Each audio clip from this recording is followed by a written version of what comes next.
And we are recording. So good afternoon, everybody. Thank you for joining us for our second roundtable of the fall semester. We're excited to host and have you with us. I'm sure that as like last nursing roundtable, we will learn a lot of information from your organizations. And we are super appreciative of the time that you're taking out of your day today to be able to help and engage with our students.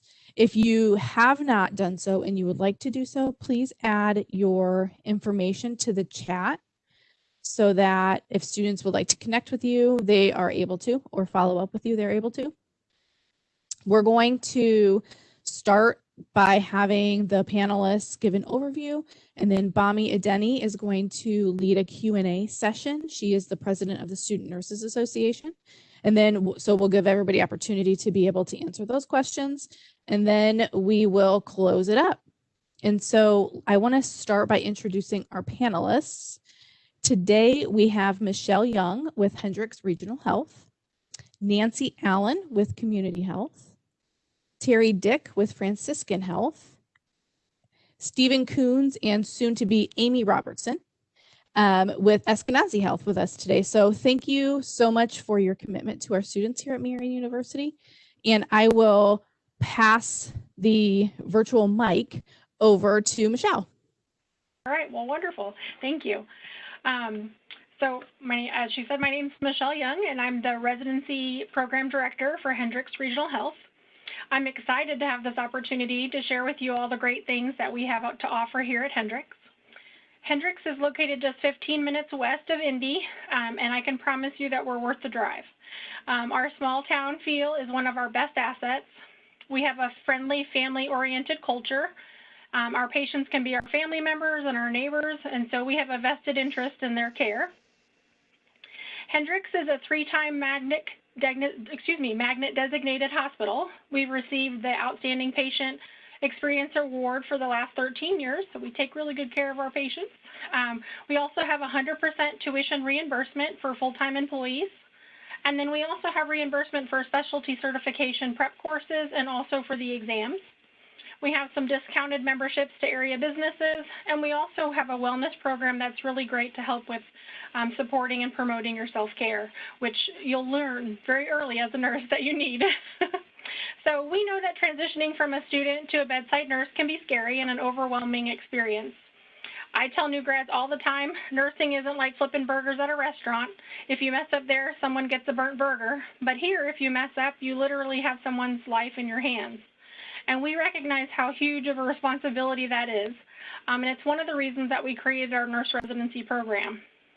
We want you to feel prepared and ready to care for patients when you get off of orientation and not feel like you've been thrown to the wolves. So what makes our residency program unique is that it has 2 phases. During your first phase, you actually won't be on your hired unit. You actually spend 8 weeks with me, and I get you to rotate through 38 of our clinical and non-clinical departments. And so the purpose of phase 1 is to get you to have some actual hands-on nursing experience, so that when you start your unit orientation, you're already going to know how to perform the fundamental nursing skills like pulling and administering meds, completing head-to-toe assessments, placing Foleys, drawing labs, starting IVs, using our equipment, knowing how to use the Alaris pump, and so much more. In phase 1, you also rotate to our interprofessional departments so that you can learn how each of the departments have an important role into the contribution of care of our patients.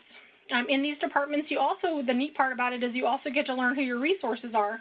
So when you're up on the units and you have questions, you know exactly who to call because you've already spent time with them in their units. So some of those departments are kind of our pharmacy, respiratory, therapy, radiology. We have you go to our supply chain, which is like materials management, lab, the dietary, physical, speech, occupational therapy. You even spend time with our hospitalists so they can A, get to know you so that when you're calling them, they know who you are. And then B, you kind of see what they're doing and understand what the role is of the hospitalist. And then you also rotate with our nursing directors so that you can spend some time with them. So after you go through those 8 weeks and those 38 departments, that's when you complete phase 1. And then you start phase 2 of our residency program. And this is where you actually start your unit orientation. You also, during phase 2, attend some monthly professional development sessions. So your unit orientation is guided by an orientation pathway. And this pathway was created so that everybody kind of has a standard type of orientation so that everybody's learning the same thing. Whether your preceptor calls in sick that day or not, someone will know what you're supposed to learn during that time. Our preceptors are trained to support you and enculturate you into our health system. We want you to feel welcome. And you and your preceptor will meet regularly with your unit leadership to assess your progress and to give you an opportunity to share any concerns that you have. It also helps us tailor your unit orientation to your specific needs and any kind of experience that you already have before you start. So it's kind of a neat experience. So as you finish up your unit orientation, you're still in phase 2, but then you start to attend our monthly professional development sessions. And these were designed on purpose to be hands-on and interactive. We really wanted to minimize lecture content. We don't want you to feel like you're back in school again. That's not the point. So these 10 monthly sessions, we actually use gaming. We have an escape room. We have some group activities, Jeopardy games, journaling. We do all kinds of fun stuff. Anything I can do to get you not have to see another PowerPoint. We do as much as we can to educate you on topics like time management, moral distress, cognitive stacking, prioritization. We do a lot of stress and coping and self-care. We really want you to know the importance of taking care of yourself as a nurse. We go over quality and safety measures and things to help you be prepared to answer the questions that people will ask you. We have people that come and speak to you about patient satisfaction and grievances, interprofessional communication. We do a whole class on challenging patient situations where you actually shroud a patient and do all their lines, get them prepared for if they pass away, how to get them ready for the morgue and things like that. Because in the times we've had lately, people have needed to learn how to do that, and we didn't get a lot of that experience before, but we've certainly had more now with COVID, unfortunately. And so we've designed these sessions, and they've been designed and led by over 30 of our Hendricks employees that are experts in their field. That includes our directors, managers. We have 6 wonderful clinical nurse specialists that have been great to us, and they had a big part of the residency program, our educators, chaplains, and several other roles. So these monthly sessions allow you to meet up with your cohort, so all the people that were hired in together with the residency program. And then you guys meet with me as well, and we share experiences, kind of debrief about how things have gone in the past month. And then also let us know how you think things are going and give us any feedback on how we can help update the program. So I hope that you can tell from that very brief description how much effort we put into making sure that you feel ready to start your nursing journey. At Hendricks, you don't actually apply for our residency program. You just apply for an open position that we have. And once you get hired for the RN position and you have less than 1 year of acute nursing experience, you automatically get placed into our residency program, so you don't have to apply for it. And the good news is you do get your regular normal RN pay during the nurse residency program. People always wonder if they get paid less, and you don't. You get paid your regular RN pay during the residency program. So if you've already graduated or you're going to be graduating soon, we have plenty of open positions that you can apply for. If you're still in school, we have a great way for you to get your foot in the door, and that's to apply for one of our UCA positions. It's a unit clinical assistant. And then if you apply for that position and you get it, then they usually flip it over to what's called a PCI, because they know you're a nursing student, and so they let you do a few extra skills than what a UCA would normally do. And I put the information on the chat for how you can apply for the positions. So I hope that you've enjoyed what I've shared, just a small portion of what Hendricks has to offer. I hope you can see the value at working at Hendricks, and I look forward to answering any questions that you have. My email, I'm gonna add that to the chat because I didn't put my email up there. I'll put my email up there. But thank you so much for your time, and I look forward to supporting you in your transition to practice here at Hendricks. Thank you, Michelle. We appreciate it. And I have Nancy Allen with Community Health up next. Good afternoon, everybody. Thank you for the opportunity. And congratulations coming up. It's right around the corner, the graduates from December. And then I'll try to also speak to, yes, those of you nursing students who aren't ready to graduate yet. But Community Health Network, we've been around for a few years. The first hospital in our network was Community East, and I haven't been here that long, but it's been around for over 60 years. I have been with Community for 18 years. I always tell everybody I'm not a nurse. I was a physical education major and then got my master's in recreation. So I've always had an interest in wellness. And then when I landed the position after I'd done some recruitment elsewhere outside of community and landed a recruitment position with community, it was the best thing ever. And again, so I've been there 18 years. And I've always focused on, in addition to some other positions, I've always been able to recruit nurses, and I love it. So one area of my focus is in recruiting is new grad nurses. So we have a singular posting up for you December grads, and I think some of you have already applied on it. So we do place a singular posting for anyone who's graduating in December, and you can apply on that, and then you'll have a conversation with me, typically first, and then I will send you to the recruiters of the units that may have openings for you. So back just kind of in general speaking about community, like I said, East was the first hospital, and that was over 60 years ago. And through the last over 60 years, we also, the main hospitals in Indianapolis are Community North, which is our largest hospital, still Community East, and then Community South. Community South, I just usually say it's in Greenwood because it's on County Line Road. And then we have Community Heart and Vascular Hospital if you have an interest in the cardiac patient, and that sits right beside the Community North Hospital. In addition to those more kind of centrally located Indianapolis hospitals, there's Community Anderson, which is a full-fledged part of Community Health Network now. It used to be an affiliate, but just this past December, it is a full-fledged. So they use the same systems, operating systems and such that we do. Benefits package is the same. And then also Community Kokomo in Howard. So all those hospitals, any of those, if you have an interest in any of those areas, those hospitals, I can be your point of contact at least to start. So coming in as a new grad to Community Health Network, the good news is that most of our units do hire new grads. It just depends at the time that you're looking for a position, what openings we might have. And each unit, so even though you can apply on that singular posting, what I would do when I contact you after you apply is let you know at that point in time what positions might be open. So for example, the positions that I know where we have more need right now are some of our progressive care units, some of our med-surg units, a little bit in maternity, not a lot. I know that's always a big area that people like to work. And then same as NICU, just not a big need right now, though we do have, that's a big focus for us as you may know at Community North especially. Behavioral care is an area of need that would consider new grads, and ED a little bit, but mostly right now med-surg and PCUs. We often hire to the critical care units, hire the new grads. We just don't have a big need right now in our critical care units. But I always tell people, obviously I know most of you, keep it open and keep an open attitude where you might start, because movement in Community Health Network, I think, is relatively easy. We want you to grow. We want you to grow your career, and we're big enough that you can grow your career. But starting out as a new grad with us, we do have the residency program that enhances or is in addition to your orientation to the particular position that you might be hired to. So our residency program it's an eight sessions throughout your first year with us, in addition to your initial orientation. And they're 4-hour sessions. You meet with other, like your cohorts, as Michelle was saying. And then, yes, you learn more about professional practice, what the situations that are happening for you that you didn't learn how to handle those things in school. So you're going to learn a lot in addition to what you learned in the classroom.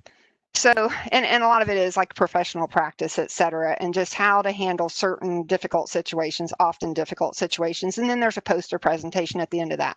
In addition to the residency program, no matter, again, what unit you're hired to, we have a formalized mentorship program in the network that we encourage a lot of people, obviously you to take advantage of. So the community, we're all about patients first. That's in our pride. We call them our pride values. It's patients first, it's relationships, it's innovation, it's integrity, dedication, and excellence. And then, our tagline, you've probably heard it, it's exceptional care simply delivered. And I think the reason that stands out for us, that exceptional care simply delivered, is just because of our culture. A lot of pride in our network, and it really started with Community East. So a lot of pride in giving the best patient care. And even though, we've grown through the years, we're a little bit bigger. Each of our hospitals has its own personality. But the first thing is always about those patients and that dedication to excellence and really caring for those patients. So if you haven't ever experienced community, hopefully, you can get the opportunity. And one of the things, and we'll probably talk about it here today, just in general, I would highly recommend if you get the interview experience is to request a shadow experience. And we're really good about allowing those shadow experiences as well. So so I'm here. And again, that singular posting, I'll put it in the chat, but if you haven't already applied and you are interested in applying, that singular posting, I'll put the number. It's easiest just to pull up that requisition number, and I'll put it in the chat here. I won't say it here. And then as far as if you're not ready to graduate yet and interested in tech positions, absolutely, we hire a lot of patient care technicians, and then you just progress along the way as depending on where you are in your program up to student tech, and a lot of opportunities, and we can bring you in that way as well prior to getting close to graduation.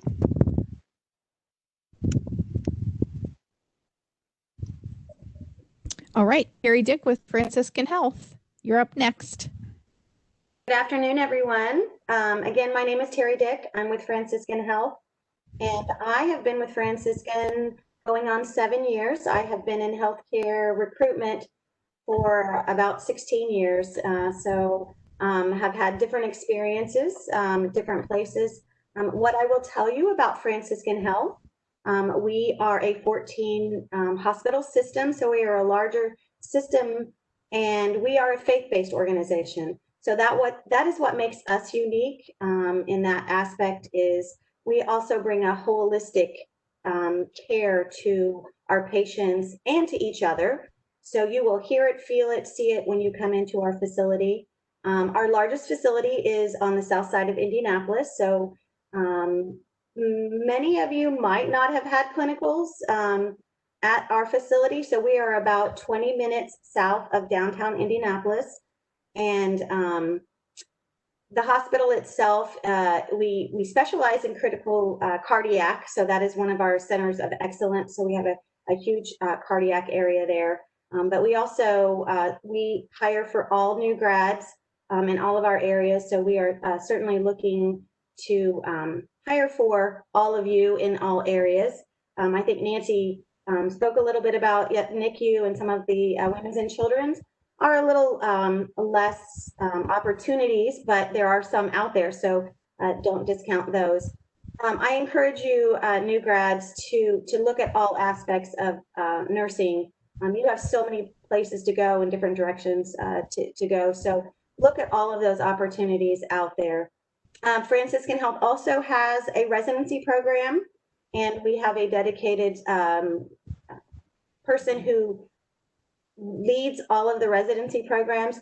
Each one of our residency programs are different depending on what unit that you go into. So there's a critical care unit, there's med surg, emergency. So each one of them, depending on the unit that you go into, that you will be automatically placed into that. So I think Nancy spoke to that, or one of you spoke to that. That isn't something that you have to apply to, it's automatic. Our orientations last about 12 weeks, and in that is going to be the residency program as well, and classroom style, unfortunately, for the first couple of weeks, and then you're going to go into the clinical side of units. All of our units have clinical educators, clinical experts as well to help you transition into the units. To talk a little bit about programs in the hospital. So some of the nurses or the students who haven't graduated yet, we have a couple of opportunities for you. Patient care novice is an opportunity. A patient care assistant is an opportunity. And those of you that are juniors that will be completing your junior year, we have an externship program as well. That goes through the summer, and it's a 12-week program as well. Then also goes into a possible internship your senior year. So we've had Marion students go through that program. So if you talk to some of your folks there as well about the program. We also have reimbursement programs, tuition reimbursement programs that we offer to all of our employees. Let's see. This is kind of a little difficult for me because I'm not really seeing all of you, so I don't see faces and things. So I apologize if I sound a little off, but it's I'm just getting used to this process and how it all works. I'm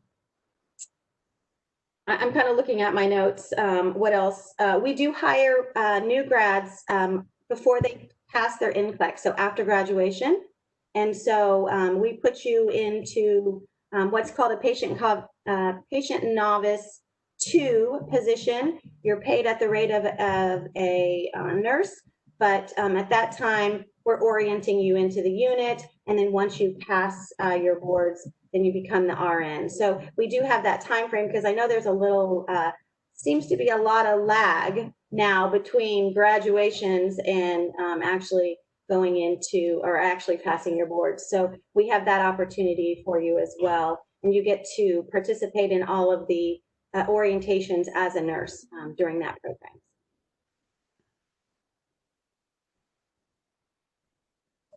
Okay. Thank you. So last but not least, Amy and Stephen with Eskenazi Health. Hey everyone, my name is Stephen Coons. I'm with Eskenazi Health. I am actually a nurse by trade, and I worked in critical care in various areas for about 6.5 years prior to coming into my current role. I did 2 years in a high acuity surgical ICU, a 1.5 years of travel nursing, and then most recently worked at Indiana Donor Network as an organ recovery coordinator. I love being busy, so while I was doing all of that, if that wasn't enough, I actually went back and got my master's in healthcare innovation, which is how I transitioned into this more human resources administrative type role. So I always love being able to get that background because it's kind of the proof that nursing is a journey.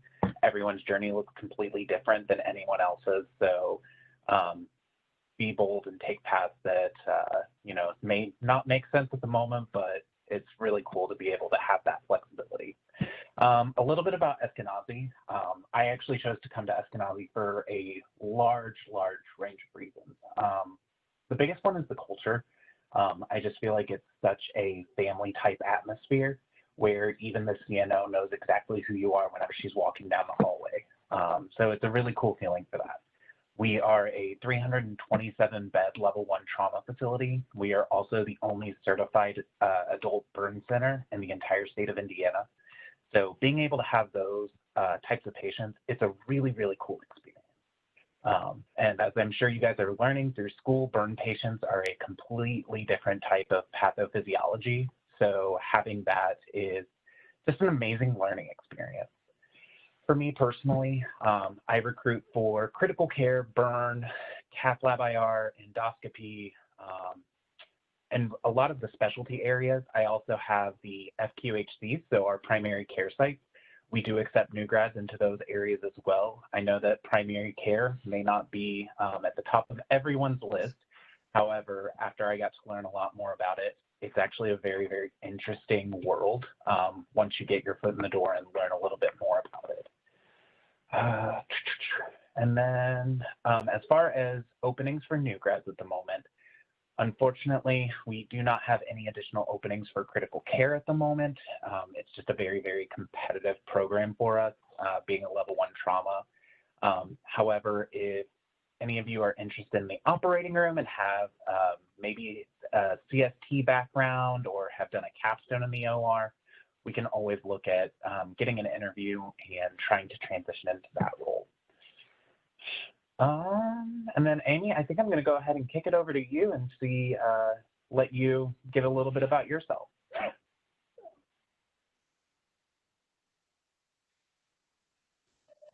Amy, you're muted.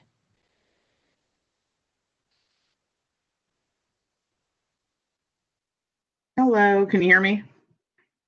Okay, sorry, I'm on the struggle bus today.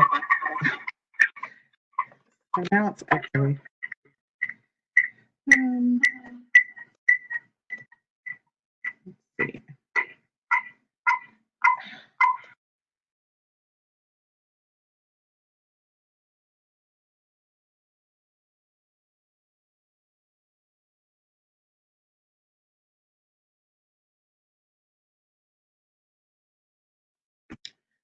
Okay. You can hear me now? Okay. Yeah, I'm talking through the computer. Okay. So I'm Amy Robertson. I'm a nurse also. I've been in nursing 26 years, and the bulk of my career was mainly in like med surg, orthopedics, total joints. Like Steven said, you never know where you're going to go. There's so many doors that are open for everybody. I ended up being really involved with clinical research and orthopedics, and was able to go on joint or mission trips to do free joint replacements in underserved countries. So really just an amazing already nursing experience. And I feel like I have so much more to give as well.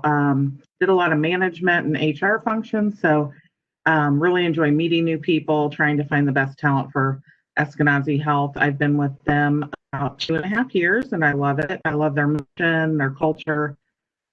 We provide care for anyone and everyone. We're the county hospital for Marion County, and we just have a really diverse population and a lot of challenging, patients to take care of. So we really just treat everybody with the best top of the line care that we provide, and we're pretty well known for. I recruit for several areas as well. Stephen and I kind of divide and conquer. So I have Acuity Adaptable, and that is our med surg to progressive care department. That is a great place for new nurses. So I do have some openings right now.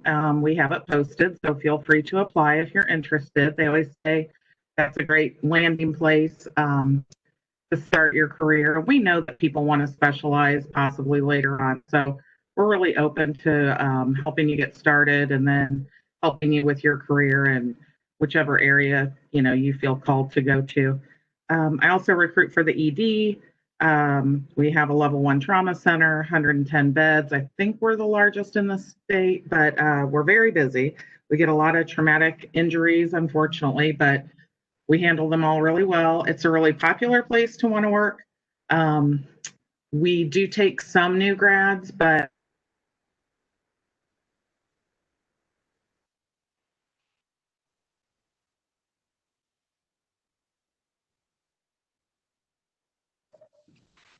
I think we've lost her for the time being, which happens. It's technology. It's going to happen. This will teach you all to be very adaptable as you go through your career. Yes. Number one skill. Yeah. All right. Amy, are you back? It looks like we almost had you back. Can you hear me? There you are. Yep. Yeah. Okay. I don't know where I lost you, but so Acuity Adaptable is a great place.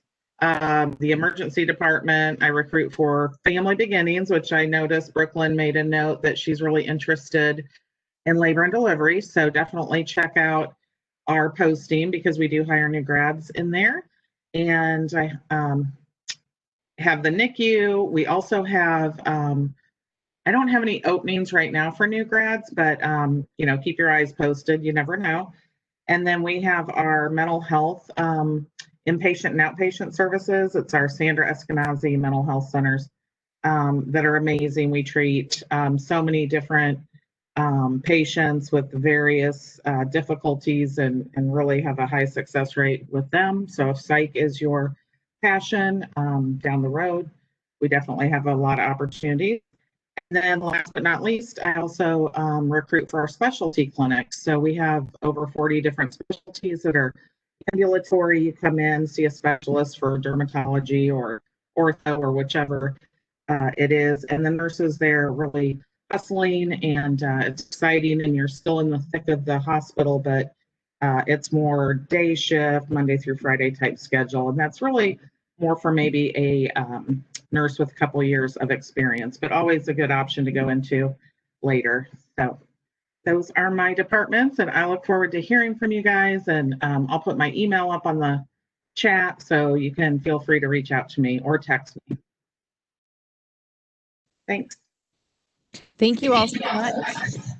I am going to turn it over to Bonnie Adeni, who is the president of our Student Nurses Association, and she is going to lead a Q&A, and we will just start in the same order that we went. So Hendricks, Community, Franciscan, Eskenazi, and then we'll all give you the opportunity. Thank you, Brandy. As she said, my name is Bonnie Adeni. I am a senior first semester student, and I'm president of the Student Nurse Association. So SNA and a couple other students have put together some questions that we would love to ask you. Our first question is, what is it about your company that should draw new nurses in compared to others? Do you want me to go first then, Brandy? Cool. Hendricks? Okay. Yes, please. Yep. We'll just keep the same order. Okay. I absolutely think that it's our nurse residency program. We just applied for accreditation for our nurse residency program, and we already did our virtual visit. We're just waiting on the yes that we got accredited. We have just a really unique residency program. We really wanted to focus on the skills and we just realized that nurses coming out of nursing school just aren't able to get the clinical skills that they want to during their clinicals. And so we wanted to take the pressure off of both the preceptors and the new nurses on trying to learn all these skills while they're learning to take care of patients. And so that's why we have that dedicated 8 weeks to learn skills before you even get to your unit. And you're learning them on real people, not just simulation. So.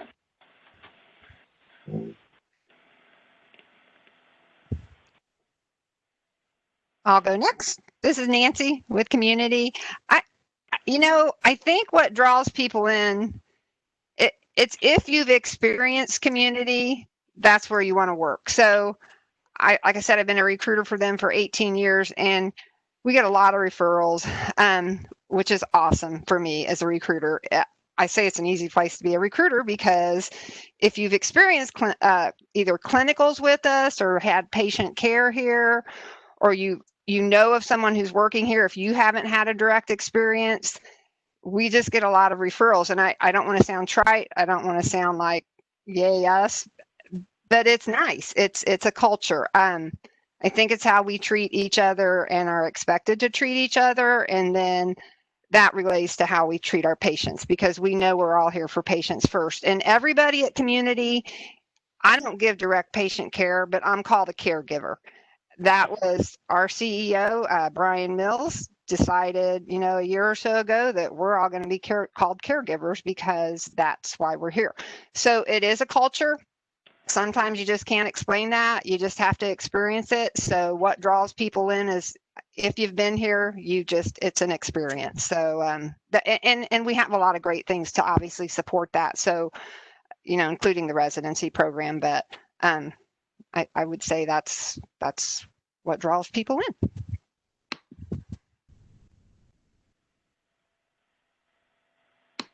Okay, this is Tammy. Do you want me to go next? Can you hear me? Yep, perfect. Okay, great. So, what I heard Nancy say, I hear the same things at Franciscan Health.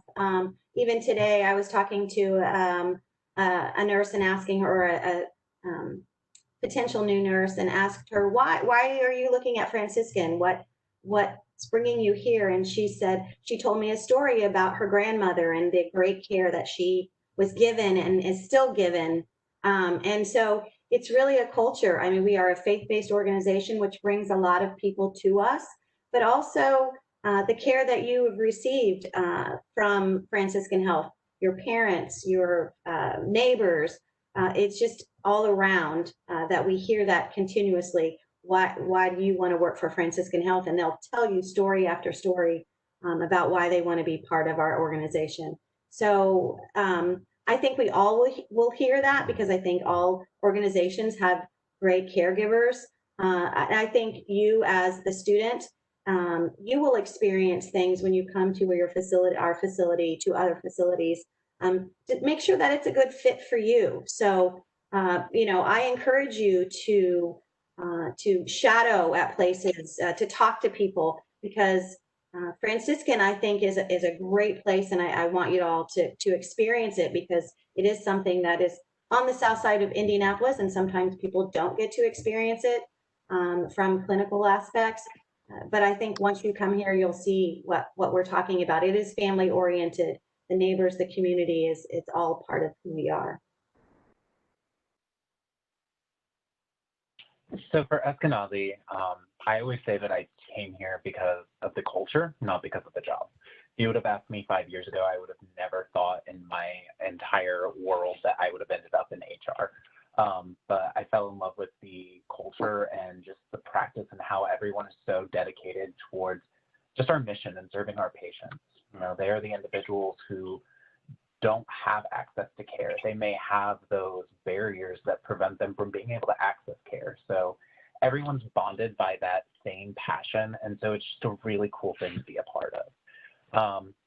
The other thing that really drew me personally to Eskenazi, unfortunately, I didn't have a bedside career here, but I've seen time and time again that we really value promoting from within.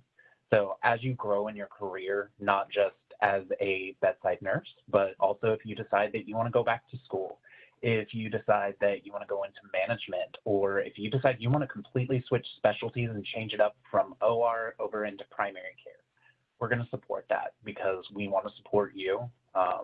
Happy nurses make happy patients. It just makes sense.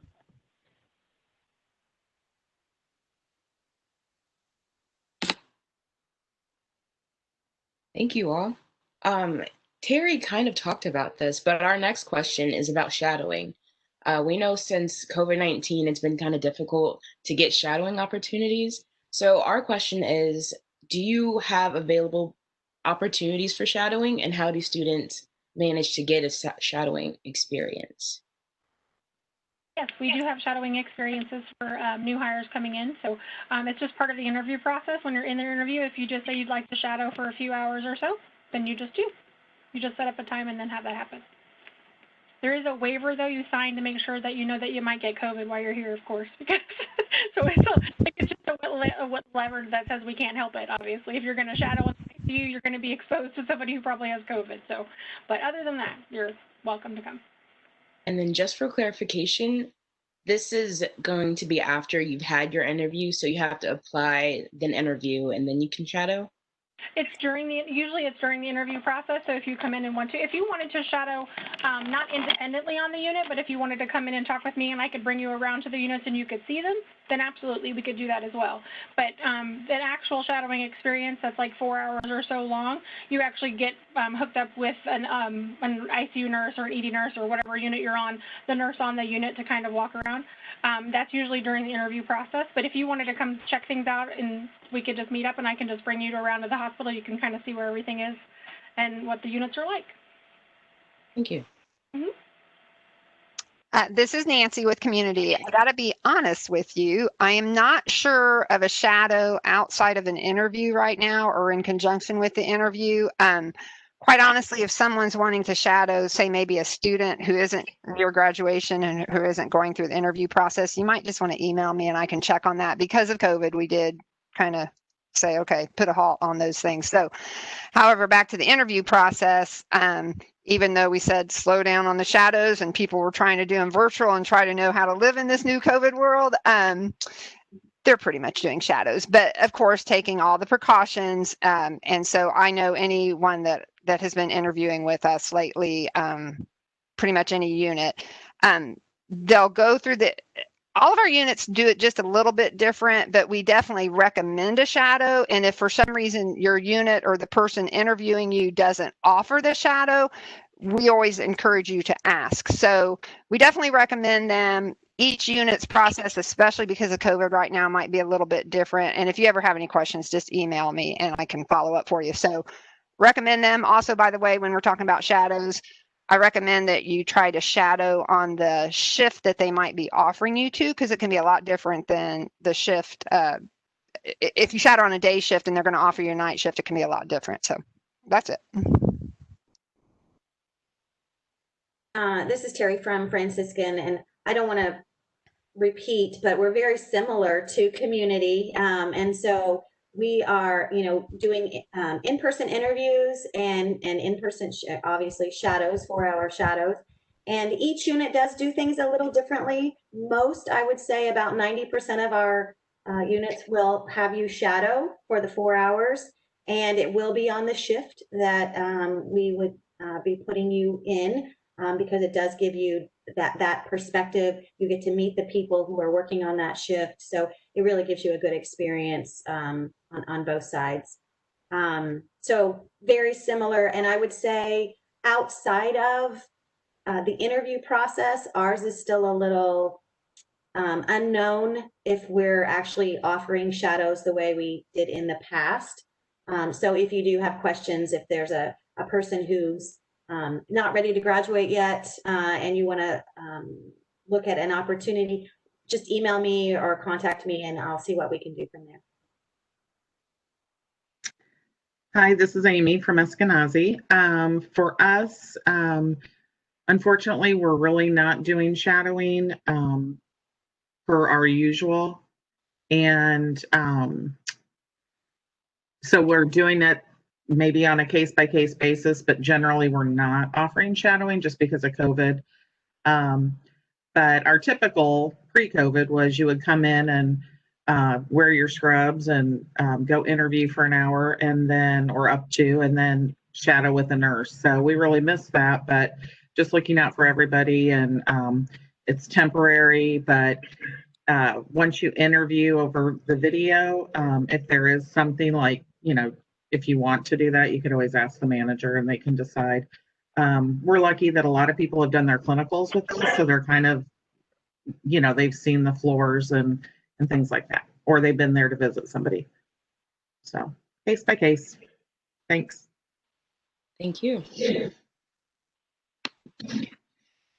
Okay, our next question is, what are your company's core values and what traits do you look for when hiring a nurse? So we have something called the Hendricks Way, and that's what we use for our values that we go through. The big one that we go through all the time is collaboration. We really work well together as a company, and especially interdepartmentally. Respect is also one of our values, and we are very highly respectful to each other. It's I know people always talk about their culture, but in orientation, the nurse residents are always like, "This is so crazy. I've never had so many people tell me hi when I'm walking down the hallway." Like, we're just very friendly. We like to reach out and see how other people are. Integrity is important for us, so making sure that we're being honest with each other. And so as we're looking through our core values, those are the things that we're looking for when you're hiring somebody for Hendricks. We always want to make sure that you fit into our culture first. I always recommend that we hire for culture and not for skill. I can teach you a skill, but I can't teach you to be a nice person. If you're not a nice person to communicate, then this Hendricks isn't the place for you. We want you to care about our because, like I said earlier, there are families most of the time. There's very few times that somebody's not related to somebody that you're talking to, including the people that you work with. When I first started here, this is one of the first times I worked in a smaller hospital, like a small town hospital, and everybody's related to everybody. Like, just everybody's related to everybody. This is somebody's husband, somebody's wife, and so it's fun. You kind of get close. So we look for somebody who fits into our cultures because we can teach you everything else.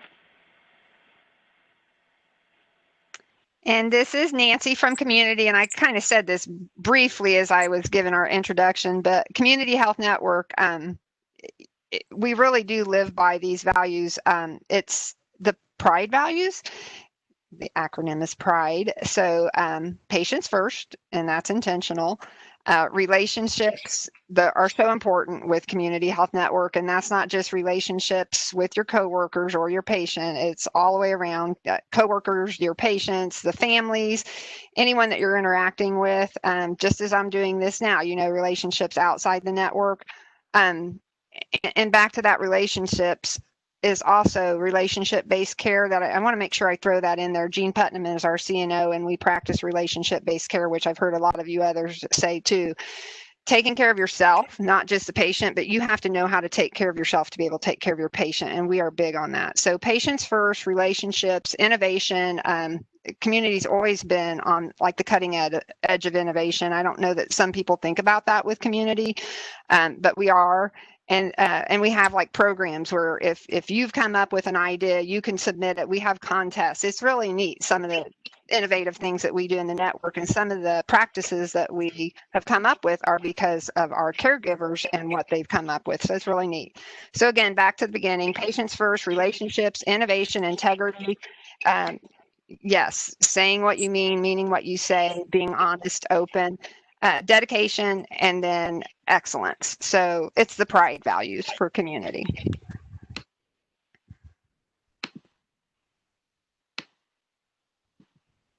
At Franciscan, it's about our mission and values. And so, to talk a little bit about those: respect for life, fidelity to our mission, compassion, concern, joyful service.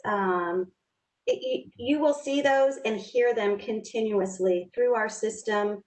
We actually, this was every time you are in a meeting, the first thing we do is we have a prayer. And so when I first came to Franciscan, that was unusual. It was something that you didn't do in the workplace. But it really brings to you, why are you here? What are you doing? Why are we doing this work? So everything you do is based on those mission and values, and you hear it and see it in every meeting that you have. And that just takes you back to where you are with your patients when you continue your work on a unit. So that's really where we stand, and you'll see it, hear it, feel it throughout your day. So for Eskenazi, our mission is ACT, so to advocate, care, teach, and serve. And then we also have our pride values, which stands for professionalism, respect, innovation, development, and excellence. And whenever we say pride, it's really the fact that they all go hand in hand. We all take such pride in our pride values. I know that sounds really cheesy, but that's what makes us, all want to come to work, is having that professionalism and knowing that the person that you're going to be interacting with, even if you do have a disagreement, you still have that professional relationship and you're still respectful of differences of opinions, and you have that conversation. As far as innovation, this one was huge for me just with my master's degree. I love it for so many reasons. Eskenazi is a LEED Gold certified facility. And so it's not just at the process improvement of nursing, it's also what we're doing for the environment and for our community as well. And then as far as the development, I touched on that earlier. And then as far as excellence, we want the best of the best. So that's Eskenazi.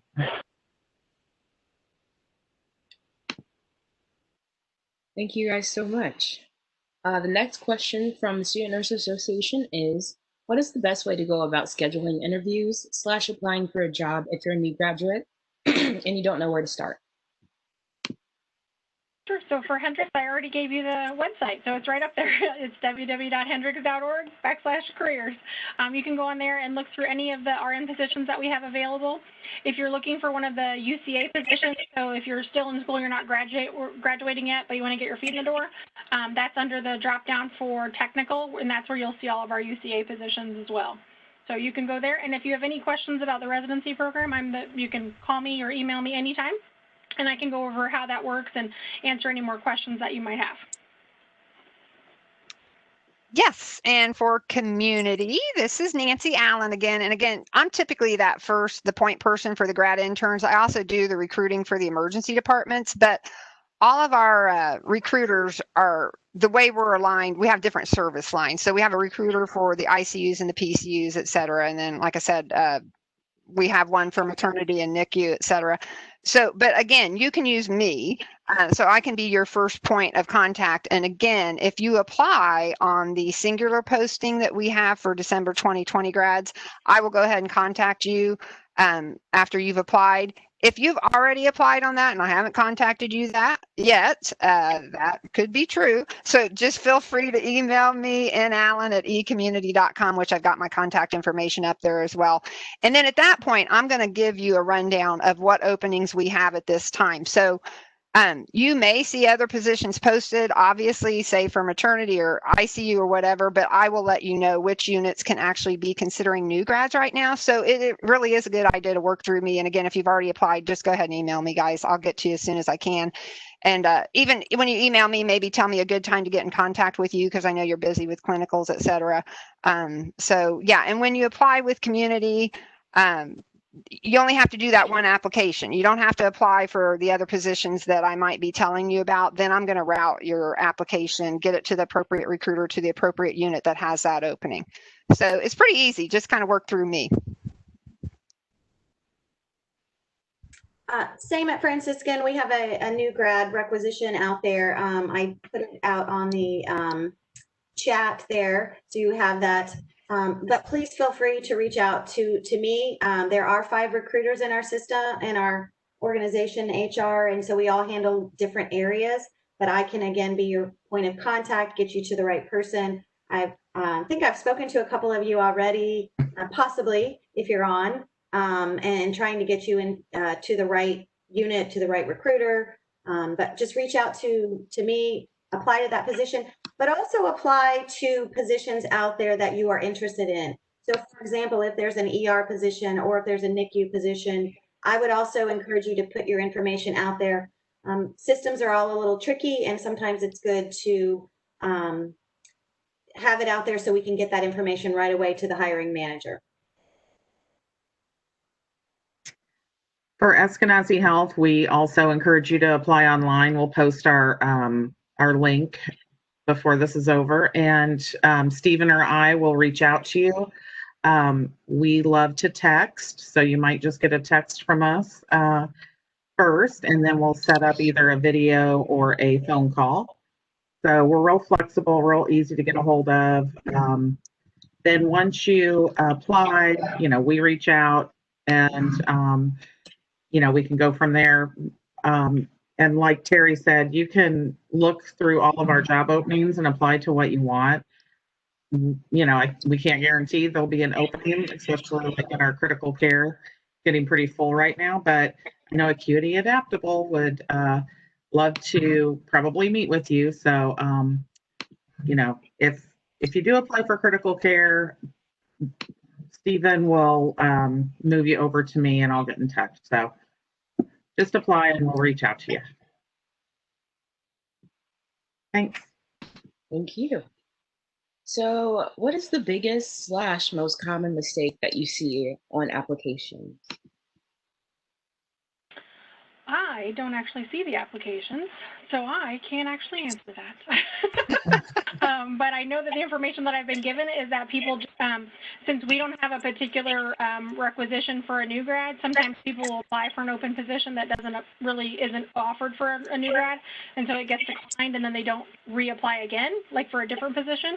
So if you guys find that you're having trouble, you're applying for a position and they're telling you no, or you haven't heard anything, you can reach out to me and I'll figure out whether or not that's a position we can get you into, and if not, I'll help you find another one. We have it available. Okay, this one is fun. Okay, Terry, let's team up on this one. Okay, this is Nancy at Community. Okay, biggest mistake, let's see. Typos, just double check, you guys. It's amazing how, I know that might sound old school, but typos just mean that maybe you're not paying attention to the detail, and you're a nurse, you got to pay attention to the detail. Okay, so that's one thing, typo. It's not the worst thing in the world, but it's not good. The other thing is dates. Dates, especially as you guys move along in your career. This is a really good example. So 12/20, I don't know why this is difficult, but it's tricky sometimes. So someone might put, okay, a graduation date in our application, because it'll ask you, okay, what's your program and when are you graduating? And someone might put 12/20, and then I expect to get my license January 20. And I'm like, okay, that makes sense. So dates, I don't know why they trip people up so much, but I'll tell you what, especially as a recruiter, when you're looking at these things and as you go along in your career, and we're trying to, like a community, we calculate rates of pay based on years of experience. And just for you in the future, as you are continuing to keep your resume or your CV as you move along, keep your dates accurate. I know that sounds simple, but it's crazy how messed up they get, especially as you move along in your career, or even now. So typos, dates, and then if you do a cover letter, not required, but if you do, because these systems are so, like, automatic, so to speak, or like if you do a cover letter for St. Francis, but then you apply and you use that cover letter for community, make sure you update that cover letter, because it's going to grab it and just kind of, connect it to the next application you do. So you have to be careful that you update your cover letter and say, no, I'm not applying for community and saying I want to work for St. Francis. I'm applying for community and want to work for communities. so just update things, guys, and watch your typos, etc. All right, Terry, did I steal your thunder? That's okay. We have that big conversation every time about ensuring that you put the right organization on your information. That is probably one of our biggest issues that we have. And also even departments. So you apply to Franciscan and you're applying to the ICU and you say, I want to work in the emergency room. And what ends up happening is the manager is like, well, this person doesn't really want to work on my unit. They want to be in the emergency room. So please make sure that you have that information. I would suggest as a new grad, be more general instead of specific at this point, because unless you know that is the person that you want and that's the area that you want and you know that person for sure, you could do that. But if you're just looking generally and applying to many positions, I would be more general instead of specific. And all the other stuff that Nancy said too. No, and I totally agree with you on that one, Terry, because that is huge, because managers will they'll see that, and we know a lot of you kind of have a focus and you think, I want to be maternity or I want to be NICU or I want to be ED, and there's nothing wrong with that. But again, if your application gets to somebody else and maybe you originally applied for NICU, but then we send it to the ED, when it's not so much the recruiter that might be judging that, but when a manager sees that, and it's not like we can take that away. So Terry, I love that point, and we have discussed that before. So be very careful just how you word things and say, even though I can see myself maybe in the NICU in the future, at the same time, I understand the importance of, getting a well, versed background, and I would love the opportunities in anything, whatever. I mean, be honest, but be very careful, because these will get to different managers and they may hone in on that and hold it against you, so to speak. I have to agree with everything that's already been said. One of the other things, and this is just more of a personal thing, I like whenever I get to see resumes that are different. There's usually, I feel like, one or two templates that are out there, and getting to see something different, we look at lots of resumes every single day. So having something that's a little bit different, it's just personally nice for me, because then it makes me spend a little bit more time because it doesn't feel so familiar. One of the other things, if you do decide to go out there and find a fun template, make sure that it's readable. It's sometimes very hard when you get into these more fun templates to decode exactly what it says. Kind of like Nancy said with the dates, if I have to look that hard at your resume, it's not a great feeling from my end of things. Also, just kind of general interview advice. Make sure that you arrive early, just because, especially with everyone going to virtual interviews, log on about 10 minutes early, check your audio, check your video, make sure that you can connect. And that way, if you do have an issue, it doesn't look like you were late. You can contact the recruiter and then let them know, hey, I'm having issues connecting. What are my next steps? It's going to show that you're proactive, that you think ahead, and that you are considerate of the manager's time as well. Before you move on to the next question, I would like to plug the Exchange and our folks at the Exchange and our team at the Exchange to help you in looking over your resumes and cover letters and mock interviews. Use us in this time as well.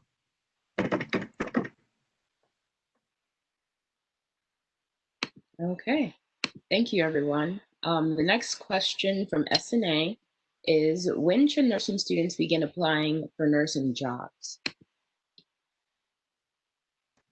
Honestly, what I've learned over the past couple of years is that it really depends on which time of year you're graduating. So if you're graduating in the May graduation, then I would apply earlier than if you're necessarily in the December.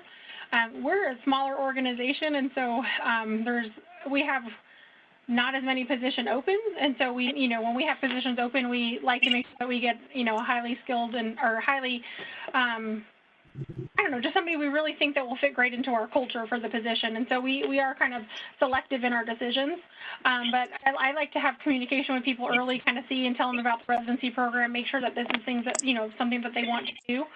But we usually have people, I would say usually a month or two before they graduate, they're applying for positions, reaching out, having conversations with us, and then figuring out when they're going to take boards and when the position will hire on. To be in the residency program, you do have to already have your license, so you have to have taken your boards. But what usually happens is they hire you as the patient care intern position, that you'll be hired into that position, and so you'll get started on a little bit of like how to do assistive care kind of things before you take the RN role. And the reason that we have to be an RN before you can be in the residency is because of all of those skills. Like, I can't have you do all of the actual nursing skills you're doing if you're not a nurse, because you're not covered. So I need you to be covered under your own license to do all of those skills. So I would say a couple months. At least reaching out and talking to people and getting your name out there, especially for places that have residency programs and they want to, talk about them and see how they work. At Community Health Network, pretty much once I post that new grad posting, so for example, the December 2020 grad posting is out there, so you can apply now. The unfortunate thing is I don't always know what areas might be looking at new grads, but we do our best at the moment that you apply to get you to the areas that we think have openings. Now, at the same time, a month down the road, like I said, we don't have critical care openings right now, but a month down the road, I might have a critical care opening for a new grad. So you still stay kind of in the hopper, so to speak, but we try to get you to the areas that might have openings now. Also, I know I heard a couple different hospitals say how they can start their new grads. So community, if you applied now and interviewed now and got an offer, you can get an offer contingent you not only completing your degree, but passing the boards. And then you can start in a position called graduate intern prior to getting the license. So if you get that offer now or soon, we'll set you up for a start date as long as we know you have completed your program. So we have a lot of December new grads that will be starting in December or beginning of January in clinical orientation, starting in a role called graduate intern. So they've got the offer, they know the FTE that they've been hired to, they know the unit that they've been hired to, but they essentially start orientation in this job called graduate intern, and then we just convert you to the RN role once you get the license. So basically you can apply now if we're being, yeah. Yeah, and at Franciscan, it seems to me, as I've been doing this for the last 7 years, it keeps getting further and further. It was like, maybe a month before, and now it's, we started interviewing people back even at the end of August. People were applying. So I would say, yes, our new grad rec is out there. So please start applying now. And, we will get you into the right places of the positions that we have available. We do have critical care areas. So, go and look out there on those positions as well as the new grad. I think we're starting to see that a couple months before you graduate, the requisitions are out there for you to apply to. Yeah, Eskenazi is very similar as the other organizations. Like I mentioned before, we are interviewing and hiring December grads to start upon their graduation. So that's exciting. I also I think there's a variety of levels of class, right? So we have maybe some sophomores and juniors. So you could always look for a patient care tech position as well while you're in school. That's always helpful and kind of helps you along in many ways. And then for juniors this year, who are juniors right now, in the spring or in January, we'll be posting a position for our student nurse extern position.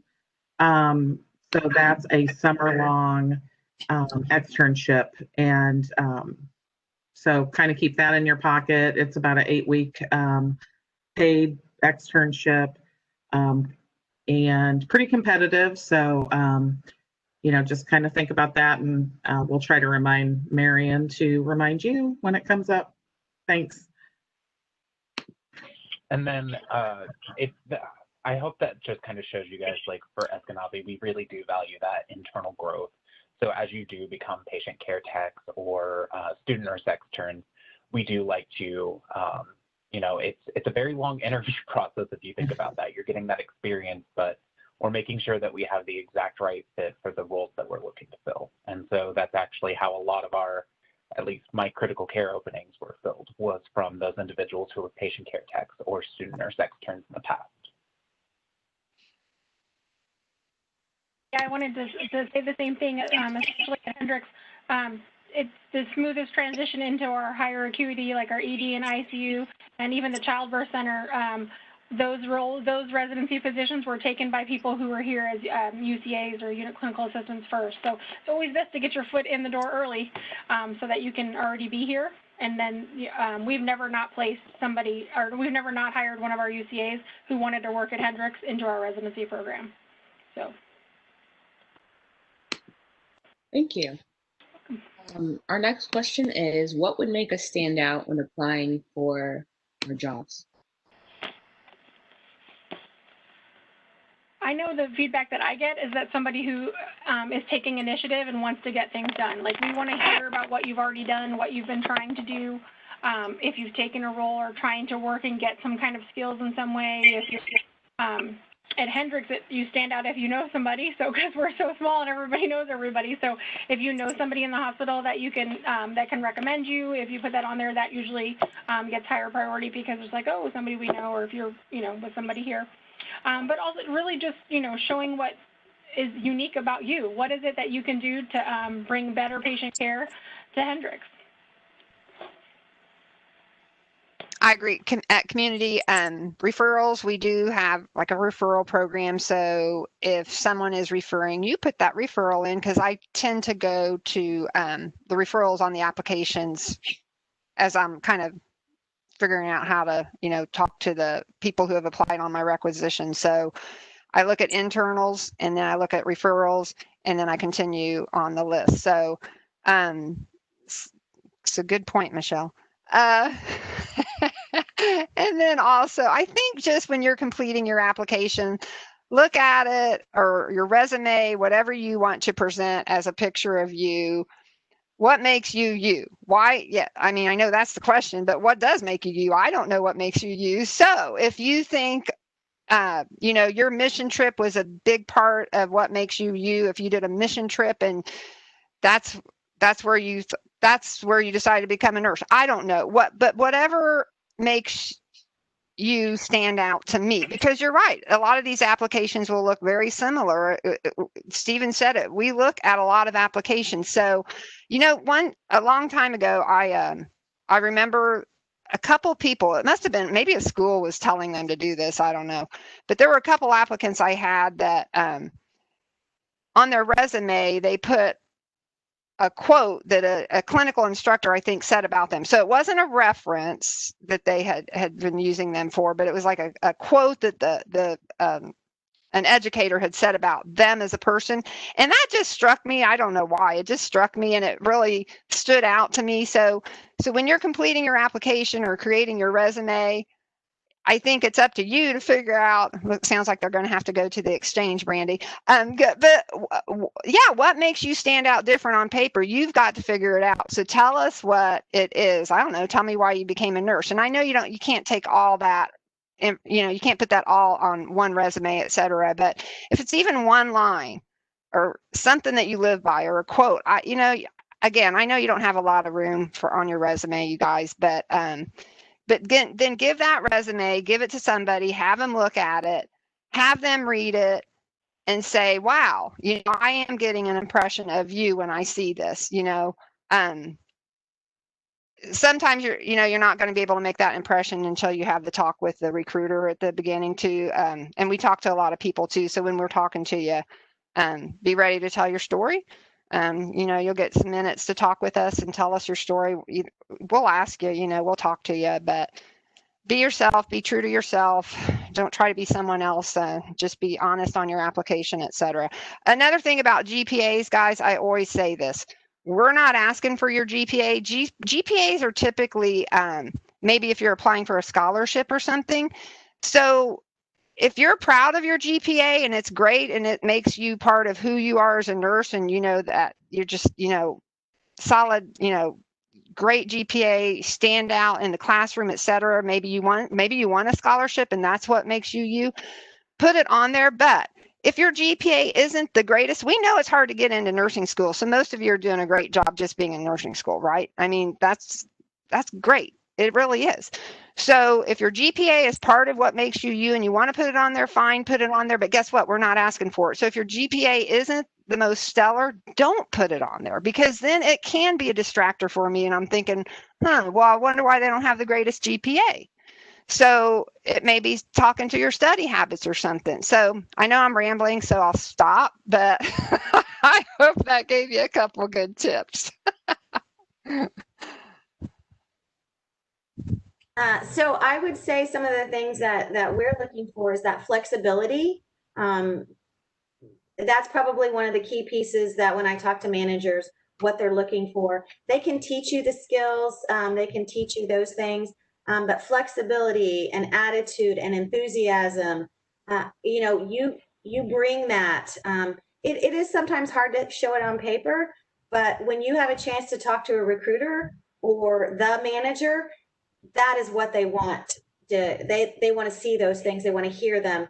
They want you to ask lots of questions. I think that one of the things that they want, and maybe if you don't do is ask questions, then they question, well, do they know everything? And that's probably one of the things that managers will say, you know, as a new grad, you're never going to know everything. And even as a novice or as a nurse who has lots of experience, you're still not going to know everything. They want to know that you want to learn and grow and continue to learn. And those are the pieces that they want to see when you're talking with them. I would say that the thing that probably makes you stick out the most is just be authentically you. You know, it's one of those things where we deal with people every day, and we love seeing people who come as they are. This is not just a job. This is your career. This is your second home. We want you to be comfortable being who you are. I think that's one of the things that we do so well here at Eskenazi is accepting everyone. And we want to see that person that's going to help make that other piece of our family. So just do, like I said, just come authentically you. Thank you, everyone. Our next question is, do you have any tips for preparing for an interview? Yes, I'm going to chime on with Stephen. Be authentically you is very important. Like, we can tell, I mean, especially when I meet with new people for the residency, you can tell if you're trying really, really hard to be somebody that you're not. Like, I mean, I don't want you to, you know, come as you are, but I don't want you to come in your pajamas, right? Like, this is come here and be prepared to meet people and to be ready to care for people. I mean, this profession is about taking care of other humans in their time of need and when they're not uncomfortable and when they're grumpy and all of those things. So showing that you have there and explaining that you have the flexibility and the adaptability to deal with situations and to deal with change. Like, we want to know that you're going to be able to take anything that comes your way, that you're going to be okay with it. You know that you're not going to know everything, and we don't expect you to, but we do expect you to know where your resources are and where you can learn things from. And then just be honest when you're talking about yourself and what you want to learn. If there are places that you want to work, specific units, then you can say that. But I can tell you even from my nurse residents who've gone into the high acuity areas like the ED and the ICU, like that's where they wanted to be. You know, as they go through the residency program, the other nurses who are starting in med surg areas, they're like, I've got this, it's good. You know, by 6-8 months, they feel like they're getting settled. And my ED and ICU nurses are like, whew, this is really hard and I still need more time. Like, they wish they had gotten that foundation of med surg before they went to those other areas because it's hard. You're learning so much. So just keep that in mind when you're looking for jobs. Make sure that you're choosing one and getting yourself a foundation of nursing. Because, just as they said earlier, nursing is a journey. You're going to start somewhere and you're going to end a whole different other place, most likely, or not. You could stay in the same spot forever too. That's the beauty of nursing. So just be yourself. I'll add a couple at the interview. Absolutely be on time, be early, be prepared with questions. Make sure you ask questions. Just there's so much. Dress appropriately. Just like Michelle said, obviously you're not going to come in your pajamas. Well, I don't know. But be, dress. If you don't know something about the interview, that's another thing, everybody. If you have a contact, depending on who sets up your interview, sometimes it's recruiters in hospital systems. Sometimes it is the manager who sets up the interview. And if they're getting ready to hang up the phone and they've just scheduled the interview with you, make sure you have their phone number and contact information before they hang up, because you guys, something will come to your head after you've scheduled that interview, and then you're lost. You would not believe how many people frantic calling or trying to call the hospital and they can't get a direct line to Nancy recruiter or the manager that scheduled that interview. So make sure you have someone's contact information from whoever scheduled that interview, in particularly, because then if something comes up, you've got the number that you can call them. Or say if you don't remember, oh my gosh, did they tell me to wear my scrubs, or did they tell me to wear this?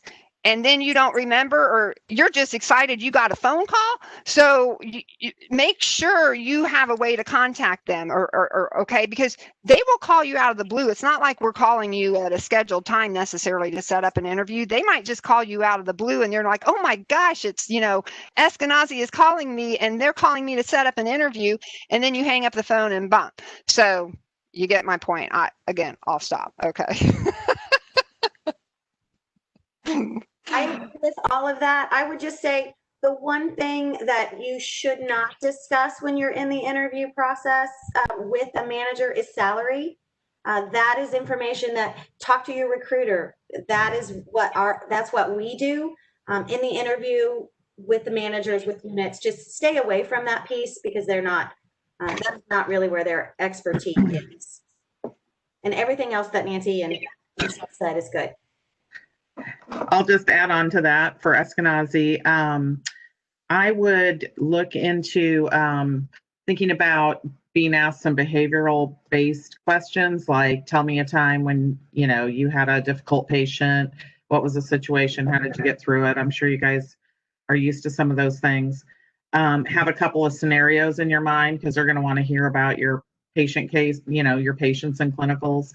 And then also have paper and pen. Have some questions already prepared. You got to ask them about what shifts, do you have? What are the times of your shifts? Because I know our shifts aren't always the traditional 7 to 7. And, also ask about orientation. What's that look like? What's your residency program look like? And things like that. And Stephen, did you want to chime in anything? Yeah, this is actually one of my favorite questions. I love trying to help prepare people for interviews.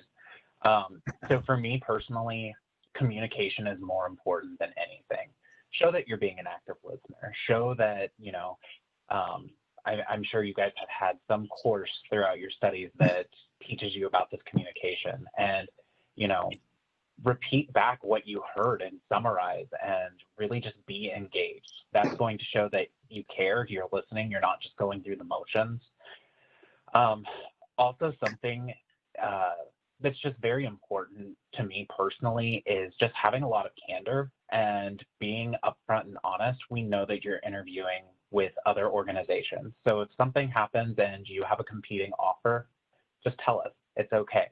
I can go back to the manager and say, hey, they have another offer. Can we give them, 24 to 48 hours to try and make a decision? And we want you to make the decision that's the best for you.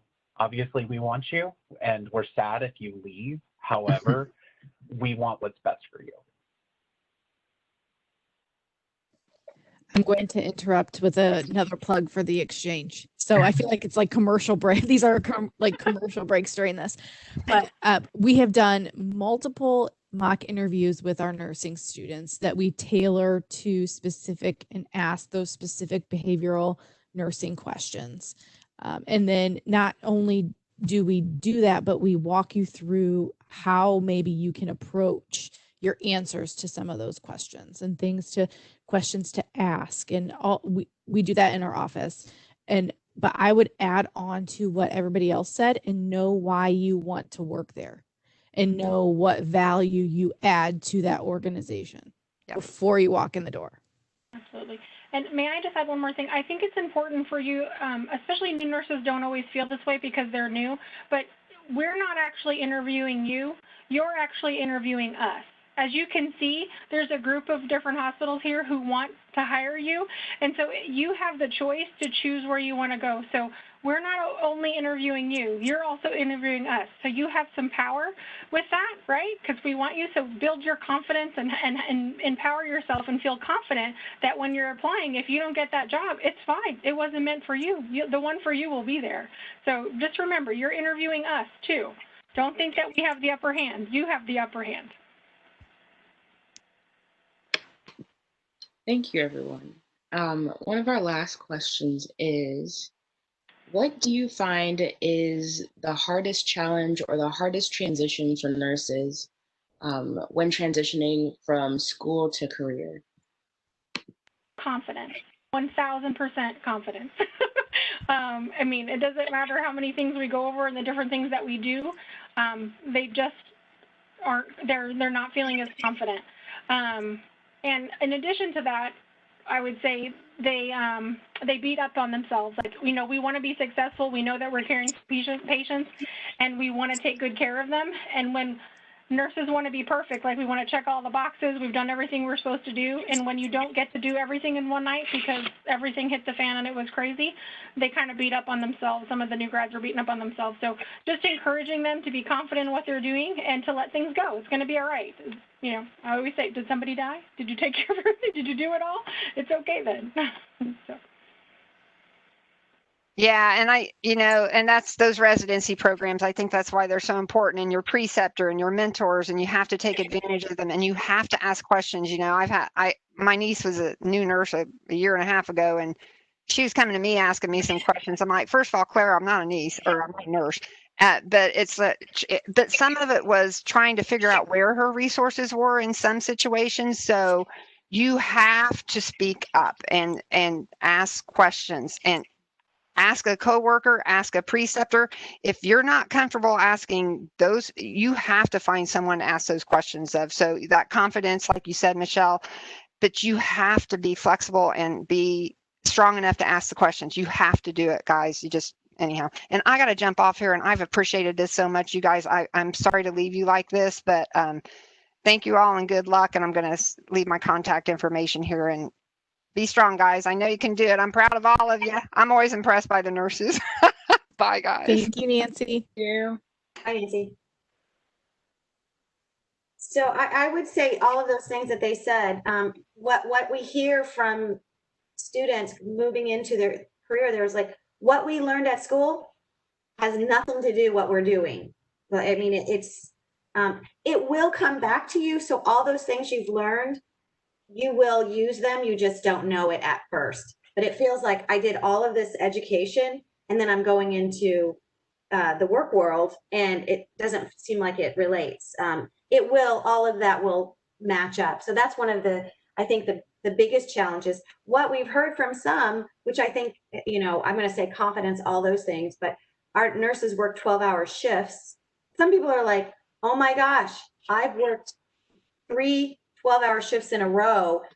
I didn't even know how exhausted I was actually. So, just kind of getting used to how all of that works sometimes is a challenge in itself. So those little things, which you think, oh, I get 4 days off. Well, what I hear sometimes is that the day that you do have off, you're sleeping because you're so exhausted from everything. So, just manage your time, communication. The last thing you want to do is make a mistake because you didn't ask the question. You didn't ask why. I'm not really sure. So don't be afraid to ask, because you'll you'll regret that more than asking the question.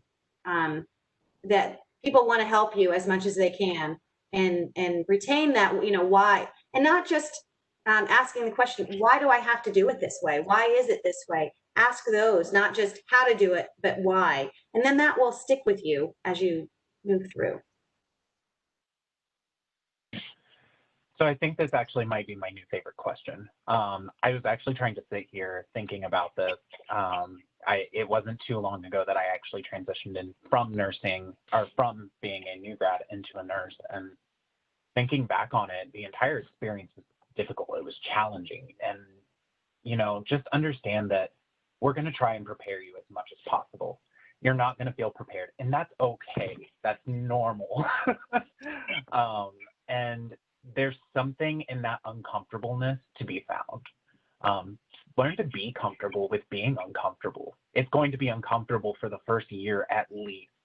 I graduated in 2013, so I am almost 8 years into my nursing career.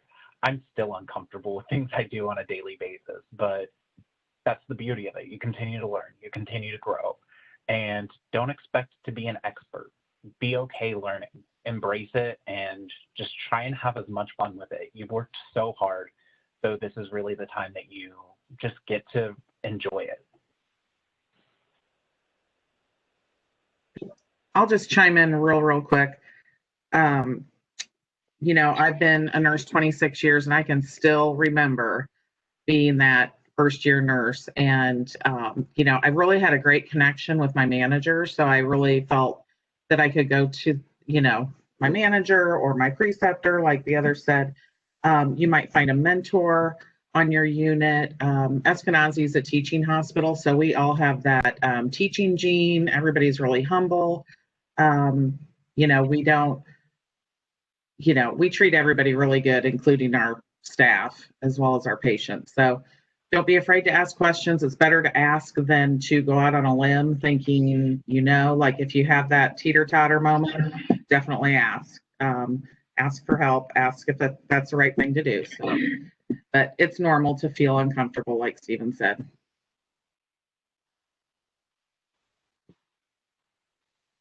I want to thank you so much. I feel so much more enlightened, and I definitely feel just prepared. So thank you guys so much. That is all the questions from SNA. Just another reminder, I think everyone did it, but we would love your contact information, especially for students who aren't able to come. I'll make sure to send it to all the nursing students. But again, thank you guys so much. Thank you. Thank you for having us.